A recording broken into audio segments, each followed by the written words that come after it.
Welcome to Arrows on Air, presented by Tomorrow's Air. I'm Christina Beckmann, and this is a show where we meet artists, travelers, and scientists from all over the world to talk about art, travel, and climate action.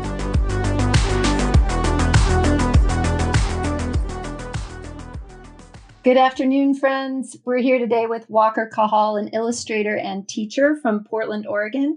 This is our podcast about art, travel, and going carbon negative. My name's Christina Beckmann. I'm the founder of Tomorrow's Air, which is a collective of travelers removing carbon from the atmosphere through direct air capture. One of the ways that we're going to help publicize and educate and inspire people about carbon removal is through art such as what Walker does. And Walker is our first artist for air. Walker, why don't you tell us a little bit about how we met? I know how I met you, but tell me how you met me. Sure. So I met you on a phone call. We haven't actually gotten to physically meet yet, but Sean Philbrick introduced me to you. I did some work for the Adventure Travel Trade Association. And I know Sean because I did a logo design for a documentary about rivers in Argentina for a friend of his. So sort of this connection of outdoor adventure creative people. And it was really exciting to meet you and to be part of this new challenge. And yeah. Right on. I think what I love about how the Tomorrow's Air community is coming together is that it's all these sort of serendipitous relationships that seem to be supportive and able to move in the same direction in support of climate action. And so it just continually strikes me how people in our immediate orbit have relationships with people like you who are so supportive to our cause. So that was kind of what I was looking for there, was how our personal connections we're sort of one step removed from everybody that we need to help bring climate action more to life. I want to talk mostly in this conversation actually about your art, because as our first artist for air, you know, Walker really brought, you gave us our identity with the birds and that blue banner and those arrows. And I wonder if you could just say a little bit about your creative process. Like when when somebody comes to you with a project like we did, which was help us make carbon removal accessible to a broader audience. And I think we, talked you through the vision of the Tomorrow's Air Collective. And then you went off and made some great pieces and just, found us so perfectly. So I'm curious a little bit about your creative process. Sure. Well, certainly this sort of stuff is very much in my wheelhouse. I sort of bill myself as an environmental illustration. I decided that environmentalism is my thing. I'm planting my flag. This is the thing that I'm important about.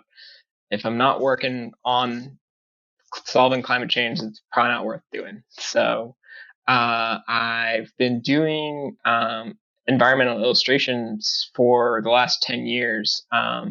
I really find it really rewarding to do work that is about positive change in the world and highlighting people, highlighting adventures, highlighting places that are under threat from climate change, who are acting to make climate change a thing of the past. And it's really inspiring to be working with people who are also really passionate about changing the world and making a carbon neutral place. So part of my process involves, I really love collaborating with people.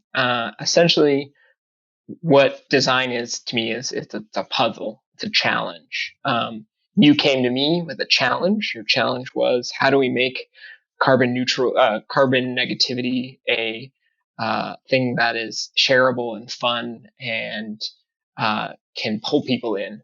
And I wanted to bring a lot of metaphor to the piece, and we talked about air and lightness and what goes in the air and what comes out of the air and why air is important. And I sort of was able to brainstorm and think about different things, leaves. And when you're with yourself in your studio, do you just, like, I know when I'm trying to think of things, I look out the window and I free associate.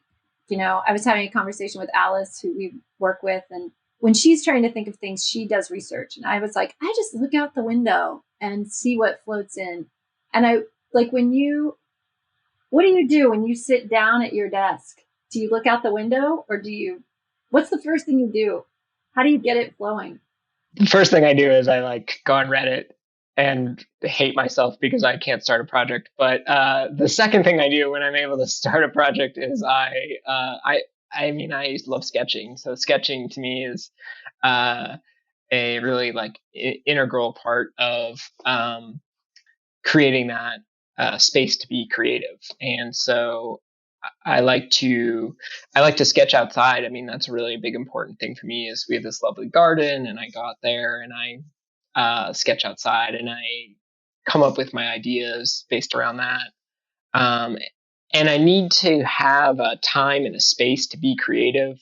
I find that I work really well from 10 in the morning till about 1 in the afternoon. And then in the afternoon, I'm sort of useless. And so I sort of shift my day to go grocery shopping or whatever. And then in the evening, I'm also very creative. And so I can sort of harness the energy of the earlier morning sort of sketching session and turn it into something like a digital illustration that is more polished in the afternoon or in the evening. And so I start and think and then pause and then restart later, because a lot of times when I'm grocery shopping, I'm also thinking about that idea and how I can create that. And or if I'm driving is a perfect time to think about new ideas and ways to connect disparate images. Mm-hmm. It sort of never leaves you when you have an idea. It's kind of always rolling around. I realized also, maybe we should also back up and sort of think about, for people who haven't been able to see your work at waltronic.net, how I was trying to describe this. I mean, how would you describe your work? Because I think well, yeah, you describe it. I fumble around when I try to convey it. Sure, it's hard to talk about what art is and what creativity is. I like to think of myself. I utilize vibrant colors, whimsical imagery, um, imagery of involving environment, climate, plants, animals. I And like to think that yeah, I like detail a lot. Detail is really important to me. I really pride myself on creating technically accurate illustrations that are really very nuanced and have research involved in them, and texture and line work and all sorts of different things. I pride myself on being able to sort of apply many different styles to a piece. And so a lot of styles that I sort of have been inspired by, really inspired by Japanese woodblock printing, vintage, movie posters, WP era, travel posters. I really like science fiction and classic science fiction imagery. I kind of pull from a lot of different places, and it's really satisfying for me, because essentially the way that I like to think about it is that I have a quiver of arrows, and every time I have a problem that I need to solve, I have a different arrow that can solve the problem. And I like thinking about it that way. I mean, I think that's probably what, although I don't have the vocabulary to describe it all the way you just did, but I think that's probably what connected with us, is kind of this eclectic style that you've got. I love the line, cuts, and I'm looking at them right now, and there's a couple that have, it seems like there's a series that sort of went in a, it's like a circle, like the outer form is a circle, and then what's contained within that circle, you've gone a lot of different directions with that. Sure. Are you referring to the snake design? Yes. Yeah, so that was a really cool project. That was called that was for what is called a Wayzgoose, and a Wayzgoose is it's essentially a printmaker party, and so there's a Wayzgoose that's held every year in Portland. How do you spell that? Oh gosh, Like Wayzgoose, like one. Oh, Wayzgoose. Yeah, I found it. Wayzgoose. So what happens at a Wayzgoose party? Lots of artists show up. Lots of artists show up.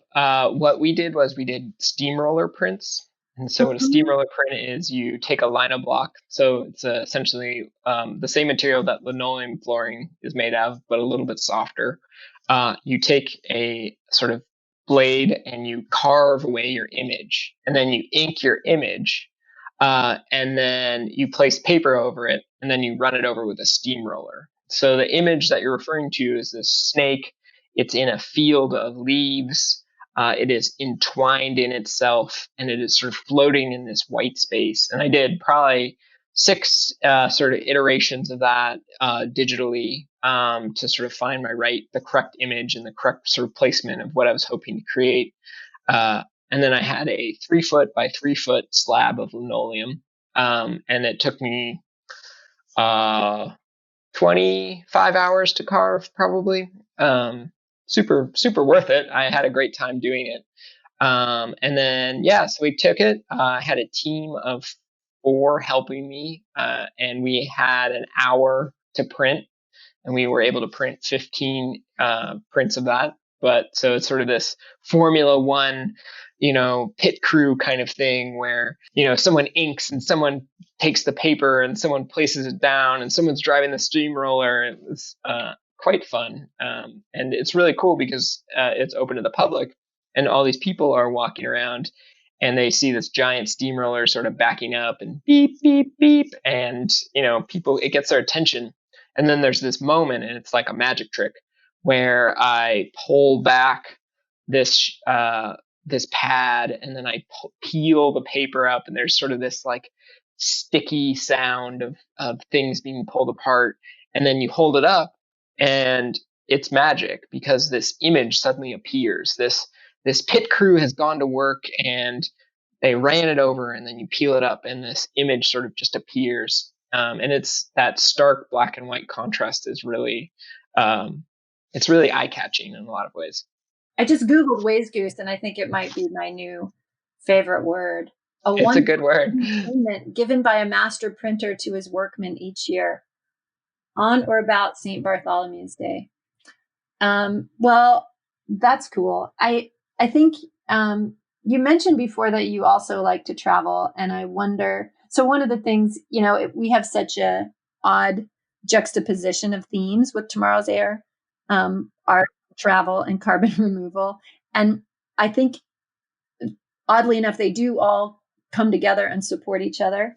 And I hope the series of podcasts that we're embarking on will sort of illuminate that as we go forward.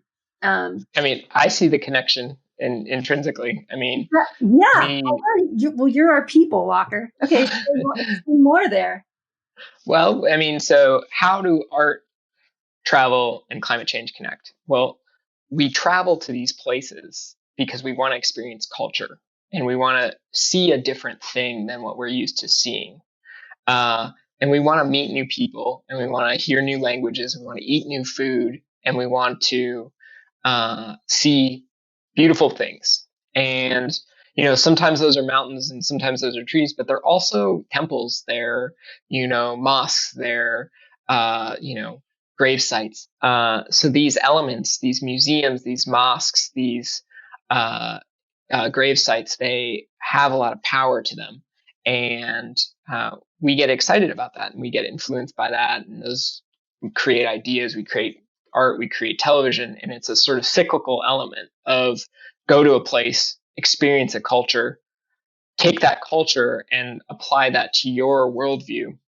And then climate change is connected to this is because we're traveling to these places. We're getting on airplanes, we're flying to the place, we're getting on the bus, we're going to the place, and it utilizes a resource, and it also makes it so that potentially the thing that we're visiting is being threatened because we're visiting it. And so that connection feels very intrinsic to me. Mm-hmm. Well, I mean, yeah, I appreciate that because I think a lot of these, the people who work in these fields often become so specialized that they're siloed. And I know that, since we started thinking a lot about how travel can be so good for the world and so good for communities, and we can have conservation as a consequence of our travels. Travel often funds conservation efforts, yet at the same time, um, the act of moving around.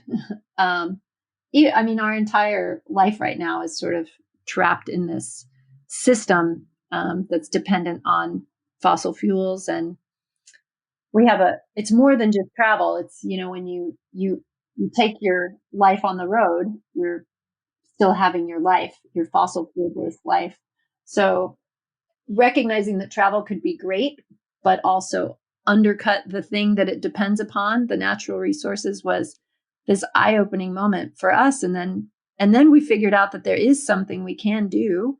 We know that we can reduce our emissions, and we have learned that we have to clean up emissions that are already stored in the atmosphere.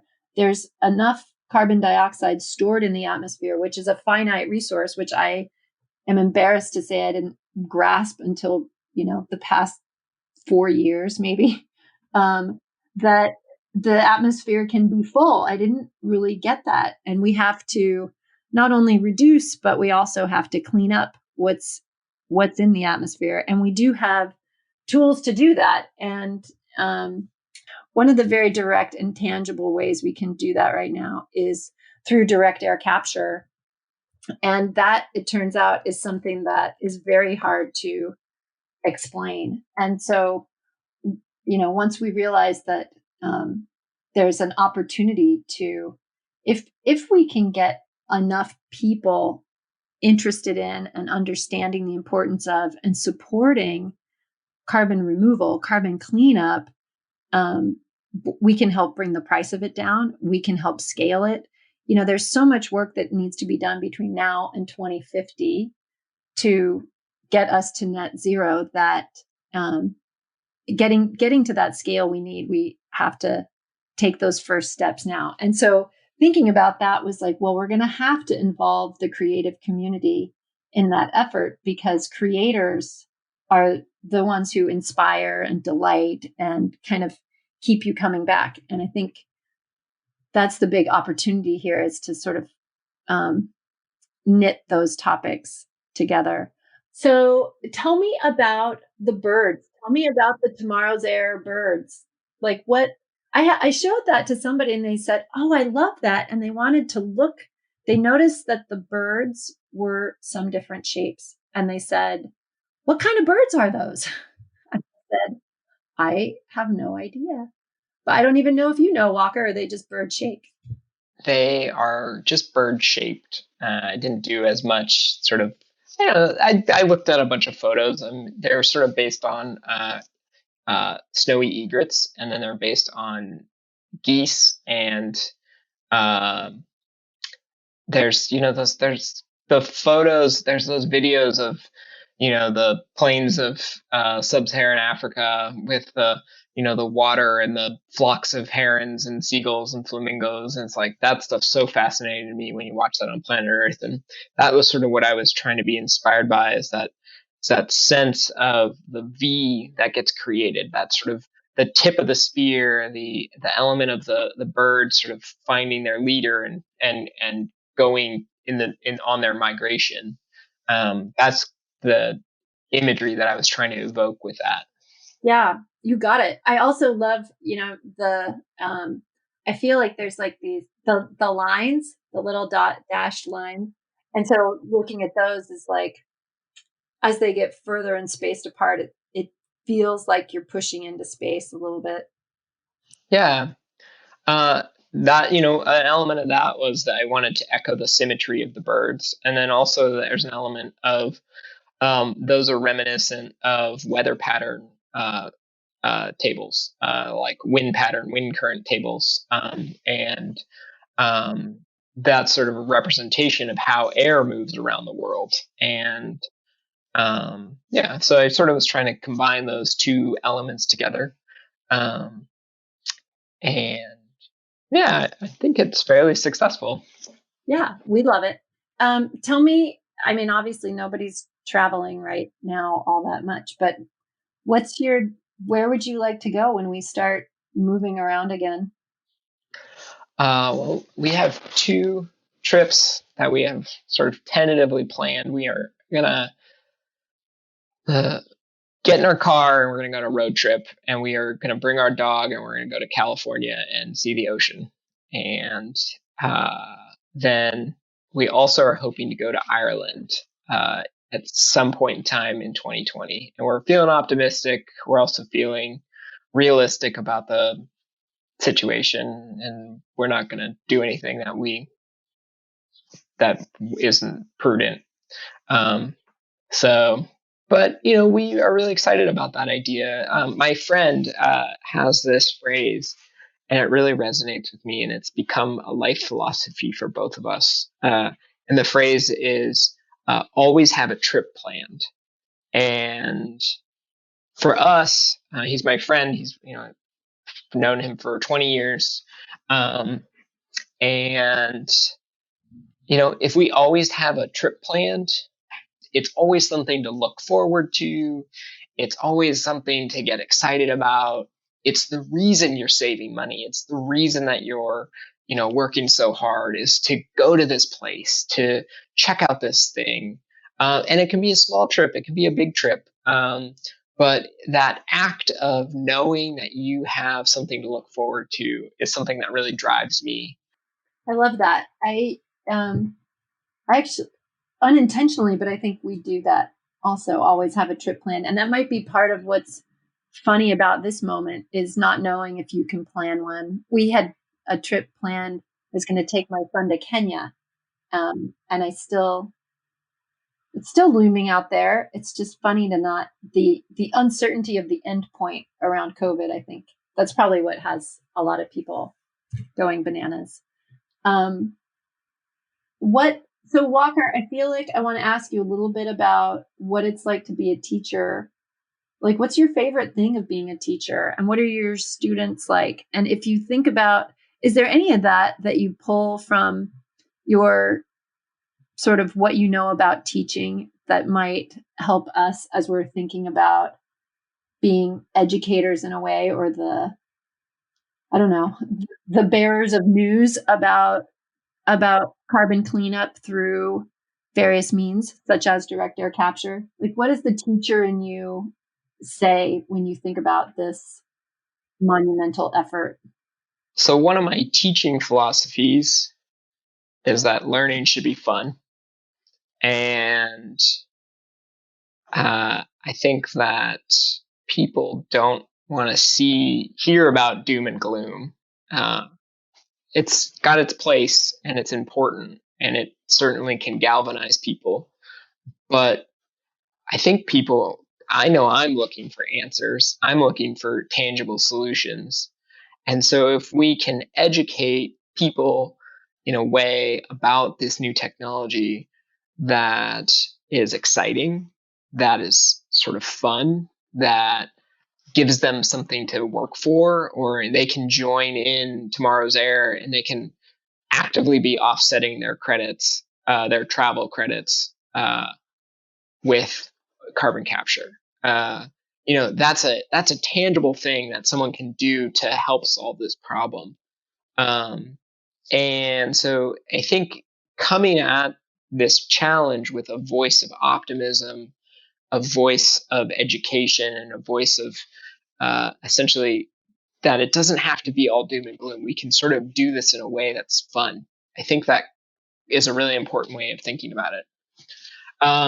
Another element of sort of my teaching philosophy is that it's really important to try different things.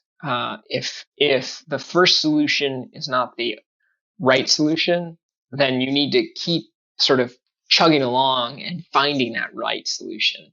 And that's how you cultivate good design. You iterate, you sketch, you make a prototype, you look at it from lots of angles, you come back to it, you reiterate, you come back and you reflesh it out and you make it bigger and better. And so every iteration of every solution that we come up for climate change, we need to be building on those things. And it's also a multifaceted approach to climate change, right? It's not just carbon capture. It's reducing impact across everything. It's about making everything more efficient. It's about toning down our consumer culture. It's about planting trees. It's about thinking about, instead of flying to a business meeting, you use Zoom instead. And I think an element of the pandemic is really interesting because we're seeing a lot of these different challenges crop up because of this, but we're also finding really good solutions.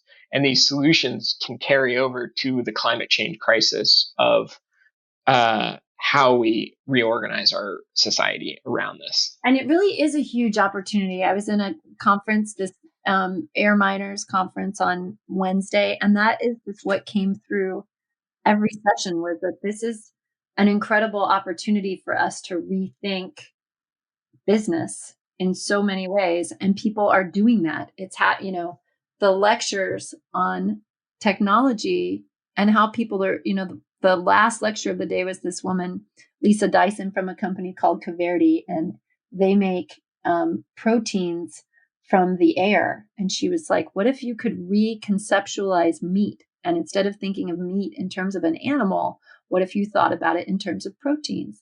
And what if, there's 1,000 different ways that people are sort of turning the tables on our status quo that I think climate change does represent. I mean, it is an incredible problem, and it's also exciting. It's, it's birthing a generation of entrepreneurs and creators. That's really inspiring. Totally. And that's one thing. And going back to being a teacher is, you asked me what my favorite part of being a teacher is. And my favorite part is really seeing the next group of people get excited about the world and like start having dreams and being able to say, hey, like your dream is gonna happen, and we are gonna live in a world that is filled with dreams, and we are gonna change this and make this better so that the next group of people, the next generation can come and they can experience dreams and they can grow, and our whole civilization can grow. It's going to be painful. It's going to hurt a little bit. A bunch of industries are going to go away. People are going to get unemployed. But if we can like figure out a way to train people on these new technologies and make a better society that feels more optimistic, more fair, and more egalitarian, while also working to create a sustainable climate, because none of this matters if we're all dead, and like if we lose our environment, we lose our civilization.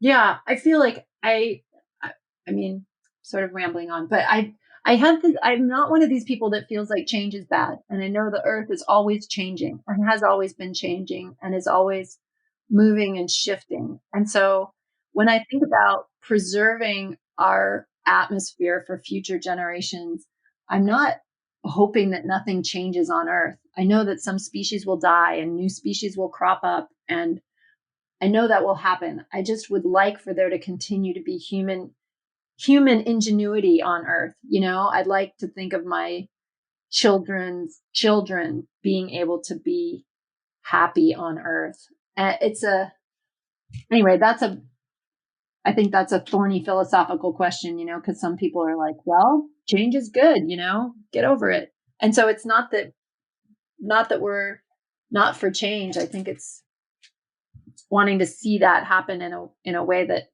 the quality of life for people and animals in that future world is still nice. Walker, I think we should close here. I have a closing question, which may be a hard one. And I was thinking that if I was asked this question, it would be very hard for me. But I am curious to know, what was your favorite band or song in high school? And what is your favorite song or type of music or band now? Because generally, I think we change so much from high school to our adult life. Well, maybe my husband hasn't, but anyway, I'm curious. Tell me what you loved in high school music wise and what you love now. Sure, totally. I love being put into a little container. No, that's perfect. I honestly, I was like a pop punk kind of dude. I really liked, like, I don't know, Sum 41 and like Bad Religion and Where did you go? NoFX and all. I went to high school in California, so I certainly was surrounded by that. It was really funny. I have to say, my two best friends were like, I think they were the original hipsters, and they just were always picking up new music, and it was really exciting to see a bunch of new music come in. Where we were listening to bands like Rat-a-Tat and like the Strokes and things like that, kind of well before they became more prominent as musicians, and so like that was really exciting. And then what do I listen to now? Honestly, I have a sort of weird relationship with music. I love music. I think music's important. It is one of those tools that I use to be creative, but I don't have the bandwidth to learn about music anymore or find new music. And so I really utilize Spotify a lot. And essentially what I listen to right now almost exclusively is just lo-fi, sort of electronic beats and music, which helps me sort of fit into that creative groove so that I can create that flow. And it's great. It's super fun. It also sort of is like, I feel always a little bit remiss because I don't really know what's going on in that world of pop culture. And it's sort of a certain element where like, I don't know what people are talking about. And I feel a little bit. I made it different for everybody because I used to like look through CDs and decide which one to put on. And now I just see what Spotify serves me. I discovered new things through Spotify though, but it is totally different. I do love Johnny Cash. Johnny Cash is essentially, he's one of my heroes. I really like him a lot, and I like his sort of ethos and his way of his anti-authoritarianism, and I in a lot of ways I think Johnny Cash is a punk, and I think that resonates with me in a lot of ways. Cool. Well, Walker, thank you so much for taking the time to be creative with us. We love working with you, and it's a delight to have you on our podcast. I hope you have a good rest of your day.